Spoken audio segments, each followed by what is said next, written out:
This week, the final two viable Democratic presidential hopefuls faced off in the 11th primary debate and faced questions from one of America's preeminent Latina journalists, Univision's Ilia Calderón. We spoke with Ilia about the leap of faith she took to begin her career in the States, what she left behind, and what it means to make history. Your career has been one of many firsts, and you make it all look easy. You make everything you do look easy, but being the first is never easy. It's never easy. But the way I see it, Alicia, is it's hard to go through so many things that you have to go through to be here as a woman, as a Hispanic in the United States, as a Black woman. But at the same time, it gives me the drive to think about others, to think about the new generations.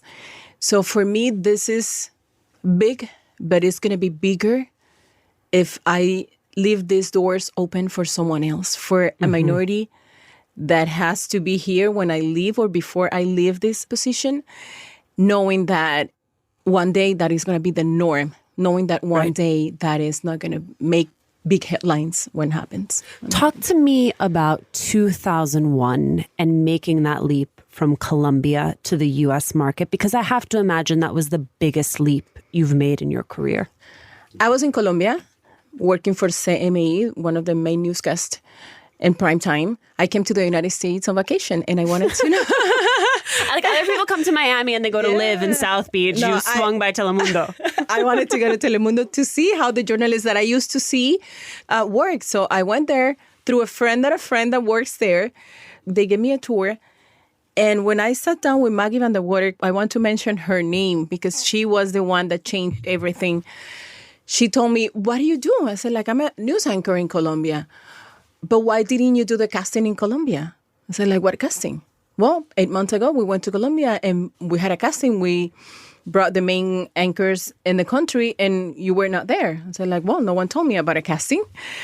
She said, "Would you do a casting now?" I said, of course. And then she called the vice president of news in Telemundo and he told me, "Let's do a casting." What? I mean, Yes, I've like heard that people crazy. say right place, right time, but I don't know that I've ever heard a story like this before. That's it. He came, we did the casting the very same day. I was sitting with Deep McNamara, the president of Telemundo, and he was offering me a job. Is there any part of you that's like, we got to pump the brakes? This is all happening too fast. But you know what?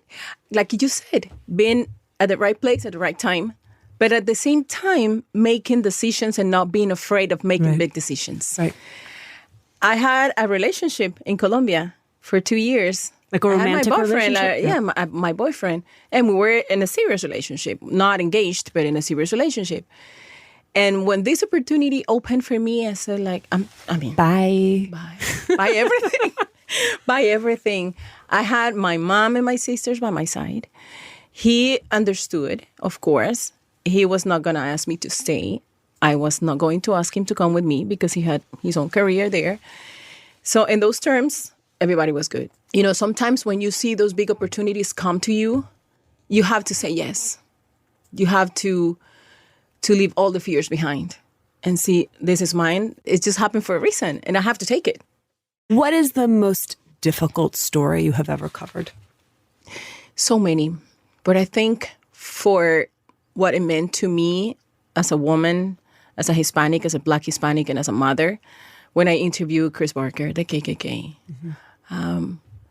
when we were talking about what was going on with the KKK, they were not covering their faces anymore, not wearing the garments and the hoods. They were free to insult and free to attack. That's the way they were feeling, empowered by the highest position of the government, right? I said, I wanted to cover the story. He said, "Are you sure?" I said, yes, I want to look at hate face to face and ask him, why does he hate us? What have we done to deserve this? To me, you're a nigger. That's it. I find that offensive. When you look at me, what do you see? I'm upset that I seen you. I've been here over 20 years. We've never had a black person, or whatever you want to call yourself. You're Mongol to me. I am a black person. Yeah, and I that am same. Yeah. Hispanic immigrant. Whatever. But we've never had one. We don't let them around. Are you going to chase me out of here? No, we're going to burn you out. Are you going to burn me out? How are you going to do it? How are you going to do it with 11 million immigrants? I was watching the clip, and you do not seem scared. Well, I was. Okay. So what would you tell yourself in those moments where you were scared or were going to have an emotional response to what he was saying? I mean, because he not only called you names, but he threatened you. Yes. Because when I was sitting there, I was sitting as a journalist, and I had a job to be done. Yeah. As a person, I felt insulted, of course. But I was sitting there as a journalist, and I just did my job. So you separate. I separate myself, like two Ilias there. How about when you cover a story like the immigrant caravan? It's hard. And I always try to see the stories from the perspective of the child, the children. How do they feel? That tells you a lot. Right. Because adults are the ones that make the decision. Right. The kids, they don't know. They just come with their parents and what do they think about the United States? What do you think you're going to find in the United States? Right. That's a completely another world. I remember I did a story in El Salvador at a repatriation center, and I met a little boy who told me, well, in the United States, only a crazy person will kill you. Here, anybody can do it. Yes. And I was like, well, that's not a person who's been trained. Like, this is from the mouth of babes. It's natural. It's natural. And it's hard to see families that are leaving behind everything. Everything just to find peace, to find a future for their kids. And they are doing it legally. They are free to seek asylum, and they are free to seek refuge. They are not doing anything against the law. Is there a part of you that when you get to get on a plane and come home to your own daughter feels a little guilty? I used to, until one day that I went to cover the earthquake in Mexico, and I was sent back home, and the very same day or the next day, I had to go to Puerto Rico because of the Hurricane Maria. And I was crying because I just unpacked and packed again. And I was like, Mayana, so many things happening in the world. I'm traveling so much. I hugged her and I started crying. And she hugged me back. And she said, Mami, estoy bien, me dijo. Mami, todo va a estar bien. And then I felt like she was ready. She was like every night that I talked to her about what Mami does, about Mami's work, she gets it. She gets it. And one day when she saw me that I was breaking, that I was, breaking up, and I was crying and I was sad, she was the one that gave me comfort and said, like, everything's going to be okay. Is there something that's getting in the way of your happiness or that's preventing you from achieving your goals? I have found that talking with someone can make a big difference. But sometimes the logistics, like finding the right person or the time to connect, make things complicated. BetterHelp Online Counseling connects you with a professional counselor in a safe and private online environment. You can get help on your own time and at your own pace. You can schedule secure video or phone sessions, plus chat and text with your therapist. BetterHelp's licensed professional counselors specialize in everything from depression to relationships to complicated family dynamics, self-esteem, grief, you get it. And if you're not happy with your counselor for any reason, you can request a new one at any time. They even have financial aid for those who qualify. Best of all, it's an affordable option. Latina to Latina listeners get 10% off your first month with the discount code LATINA. So why not get started today? Go to BetterHelp.com/Latina. Fill out a questionnaire to help them assess your needs and get matched with a counselor. That's BetterHelp.com/Latina. You come from a small town in Colombia, El Choco. What do you remember most about growing up? I was a happy girl. We didn't have much, but I was happy. We didn't have power when I was a child. I remember we used to have a green refrigerator that only worked 3 days a week. When we had power from a generator that a neighbor was so kind to, attach to our house 3 days a week. So those days is when I saw and tasted ice for the first time. Ice cream. And my mom used to make juices, fruit juices, and then put them in the freezer. And those were our popsicles, from natural fruits. And yet at 10 years old, you go to your mother and say, I want to go to school in Medellin. In Medellin. What did your little 10-year-old brain see for yourself in that bigger city? I was happy, but I felt that I needed something else. My heart told me that I was ready for bigger things in my life. And I told my mother, that I want to go to Medellin to study. I said, like, are you crazy? Like, what are you going to do? And I said, I'm going to live with I can live with your sister, my auntie. And that's it. I've met your mother, Betty, a number of times, and she's one of my favorite people. Like, I remember when we were at the Unidos conference and you were giving the keynote, you introduced her and she stood up and she gave like her best Miss Universe wave to the room, and the room roared for her, and she was like ready to take it all. What role has she played in your success? She is everything. Yeah. I learned everything from her. Determination, respect, loyalty. She's a fighter. She's a fighter. She divorced my father when I was 14 to 15 years old, and she raised us up by herself. We are all professionals. My sister's a dentist. The other sister is a teacher. And she did it by herself. By herself. I remember the story that she told me about when she was pregnant with me. She was 28, and her mother and her sister died on a plane crash. They went to Medellin to buy everything for me, that I was the first baby in the house. My mom is the oldest daughter. And they were so happy, you know, she was pregnant, and then the first niece, and they died. And then my mom assumed the role of the mother in the house. And she worked so hard until the little brother graduated from the engineer school. And she started going to college. And she started studying languages. Can you imagine experiencing the greatest grief of your life at the moment that you're experiencing the greatest joy? That seems so profoundly unfair. Yeah. Yes. Have her in my life. It's a blessing. It's a blessing. El Choco, my understanding, largely Black community. Yes. So then when you go to Medellin, it's the first place you experienced discrimination. Do you remember what that looked like? I do. I was 11 years old or 12, going to the morning assembly. And then I passed by a bigger girl. She was probably graduating that year. And she said, "Black, not even my horse." And does that make any more sense in Spanish than it makes in English? Negro ni mi caballo? No, it's just the same thing. Like it was just rude. Like, I don't want anything black around me, something like that. And I looked at her, and she was like, you know, with that, you know, attitude of disrespecting. Yeah. I didn't say anything, and I decided just to let it go. I just kept it by myself, for myself. I didn't say anything. I didn't say much, because it was more like, okay, I just leave it behind. It's their mistake, not mine. There's nothing wrong with me. I knew it. My mommy told me. There's nothing wrong with me. Something is wrong is with them. But the first time that Anna came home telling me someone called her blackface at 4 years old, I almost died. And then all those memories came back. I said, like, I cannot teach my daughter to be silent. It worked for me, and it worked perfect. And I'm okay. But I cannot teach her the same. So what did you tell her to do?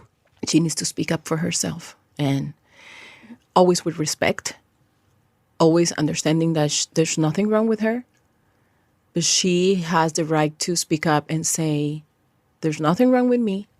Don't be mean. You know, she's only 6. I cannot teach her more than that. You'll teach her a different language in the future. Exactly. She knows. You've also addressed this publicly in 2015 when Univision host Rodner Figueroa was fired for comparing Michelle Obama's appearance to someone from the cast of Planet of the Apes. You published a beautiful public letter to Anna, and you talked about the discrimination that she would face, in part because she's Asian and Latina and dark-skinned. Yes. Right? So she's dealing with a triumvirate of biases. Why did you want to address it in such a public forum? That week, something else happened to my nephew in New Zealand. My sister lives in New Zealand. And Samuel told my sister, "Mommy, I don't want to be brown." Because at school, they told me that brown people is bad people. It was just, I just had it inside that I needed to write. And then I just started just so naturally writing a letter to Anna. And then I called Enrique Acevedo. I said, like, what do you think about this? And he told me, you have to publish it. And I did it, like, so naturally that day, not knowing that it was going to create animosity in some people. But it was a question that I had to myself, like, why do I have to teach my daughter? 2 years after, I knew I was right. You also, though, in that piece, and this is perhaps the hardest piece of it to write, is you called out racism in our own families. That this is not just something that exists outside of Latino families. It can very much exist in your own family. Alicia, when the grandmother says, like, oh, you have a bad hair, because you have curly hair. Or the other one is like, the favorite is the nephew with the lighter skin. It happens. It happened when we disrespect the Indian communities, the Black communities in our countries. And everybody thinks that that is correct because it has been done forever, and now is the norm. When are we going to cut that circle? When are we going to stop? Because it hurts people. It's funny that often, because Univision sees itself as serving a community, it gets labeled as advocacy journalism. But that service piece is really what drives it. Yes. And there's a difference. It is a difference. I mean, nowadays, if there's injustice, thank God for journalism. Mm-hmm. And what side are you going to take? Sometimes there's no option. You have to be with your people. You have to, if there's injustice, you have to defend your people. If there's corruption in the government, you have to confront the government and you have to defend the people. That is not taking any side. That you are on the side of the people. You will never be on the side of the oppressor. Never. As Desmond Tutu said, never on the side of the oppressor. Hey, today I want to tell you about a new podcast I am loving. It's called Dear Young Rocker. Remember the 14-year-old version of you? Awkward, insecure, the weirdo in you, fiercely independent but longing to connect. In this narrative podcast, join host Chelsea Urson as she relives her teen years, struggling to feel cool enough to exist and finding a home in music. Each episode dives deep into teen Chelsea's journal entries as she navigates school, family, relationships, and joining her first band. And occasionally, adult Chelsea chimes in with advice for her younger self. At the same time that it offers a poignant, funny look at what being a teenager is like, Dear Young Rocker also creates honest dialogue around the issues of body image, gender power dynamics, and mental health. And it shines a spotlight on the way those are magnified during our teen years. You're graciously doing this interview in English with me today because my Spanish is not so good looking, but it's a thing you have to do frequently, which is to go between English and Spanish. I mean, if you're in my house, I'm a mother in Spanish and a wife in English. I hadn't thought about that. Yeah. Yeah. And then if you're in a pool, if you're doing something like that KKK interview, I mean, you do have to be able to operate in both. And that's not just a linguistic thing. That's also a code switch. Right? It's an ability to know whom you're talking to and what they require of you linguistically and culturally. Mm-hmm. Yes. And it's not easy because I came to this country and didn't know anything about the language. I had to learn English here when I moved here. Really? Yes. I was 28 years old. What did you do? I went to Miami-Dade College. English is a second language. And why did you know you had to learn English, given that you were working at a Spanish language television station? This is the United States, and my boss at the time didn't speak Spanish. Joe Pernin was an American guy. So basically, to communicate with him, I needed to do it. He's an amazing journalist. He understands the Hispanic community. He understands the problematic. He understands the immigration issues that we have. And he really feels like when you talk to him, it's like if you were talking to a Hispanic journalist that doesn't speak Spanish. Do you think overall that the American journalistic institutions see Spanish language outlets as being equals, or do they see them as being marginalized or on the fringes?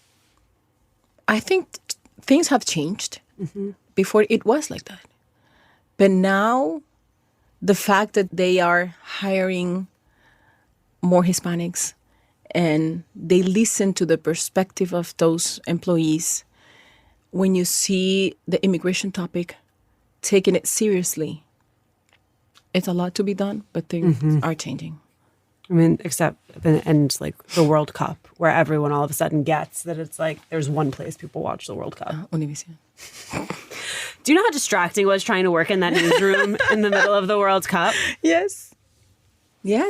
Like everybody's engaged. Everybody is engaged. I don't know how the production goes on. We have it in our blood. Like soccer, we have it in our blood. Come on. I think one of the things I was most surprised by when I was working at Fusion and I was in proximity to Univision was Spanish language news is glamorous in a way that English language news is just not.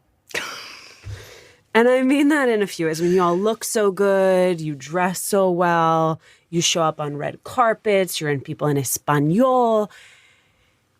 And the audience clearly responds to that and mandates that. And yet I wonder how you reconcile that desire for aspiration against the realities of serving a community that we all know is often struggling. Well, in a way, when you say that they like that glamour and stuff, it's, if you see it in a good way, it's a way to be closer to them. Yes. It's definitely a way I didn't understand to that before. belong to their family, to like the same person that, you know, reads the news to you every day, that tells you what's going on in the world, is the same person that is on the red carpet close to you, and it's the same person that you see in the supermarket. Is that part of the way, too, you think about your social media presence? Yes, definitely. Giving them access? Yes. And I do, like, I separate, like, my Instagram account, for example, is more personal, and people love it. When I post something about my daughter, my husband, or the three of us together, no, they love it. Let's talk about the fact that Anna's Instagram account has 3 times as many followings as my own. Which is like... Yes. They love Anna. They love Anna. They love the fact that she's a normal kid. You've already accomplished so much. Like, you could really ride off into the sunset. Not yet. No, I know. No. Yes. It's a lot more to do. I want to see more minorities. So tell me about that. Tell me about what it is. Because I think it would be easy to see this as the top of the top. You got the thing you came for. This is it. So what more do you want? It's not me. It's not only being a role model for others, but trying to work in the community to deliver the message and empower them. I have one place, a summit that I go. It's called One Young World. Because investing in young people is the best way you can invest any effort. And if they are already compromised with any cause, called education, LGBTQI, the environment, climate change, you are investing in something that you can see results soon. So I go there, I talk to them, I address some issues, and people from all over the world come to One Young World. On the phone, I met this girl from Chocó. In 2017, One Young World was in Colombia, and I couldn't go because of Mexico and Puerto Rico and all the hurricane season. So I had to cancel. She went there, and then the next year, in 2018, was in The Hague, in the Netherlands. And she won a ticket to go to the Netherlands, but she couldn't go because she didn't have money. She's from Chocó. So this year, Jeanette is coming to London with me. And when you come from a small town where corruption is taking every penny, Alicia, I've seen my friends from my childhood going to jail because, as my mom did, their moms worked hard to give them the opportunity to study, to go to college in a big city. They went back to Chocó just to take the little bit that we have left. So when you see a young lady working already in projects with young people and doing something for education and for health, as you cannot do anything else but help her to be in contact with the right people, to listen to the right conversation, to be in touch with other projects in the world. So she goes back and works for our community, If your 10-year-old self who had the wherewithal to say, the world is bigger than this. I need a better education than I can get right here. If she could see everything that you have right now, what would she think? That little girl. Probably, everything that little girl had inside and working hard for, it was worth it. Even though, despite all the odds, despite all the bad situations and the bad experience, when I look back and I see it's totally worth it. Leah, thank you so much. No, thank you, Alicia.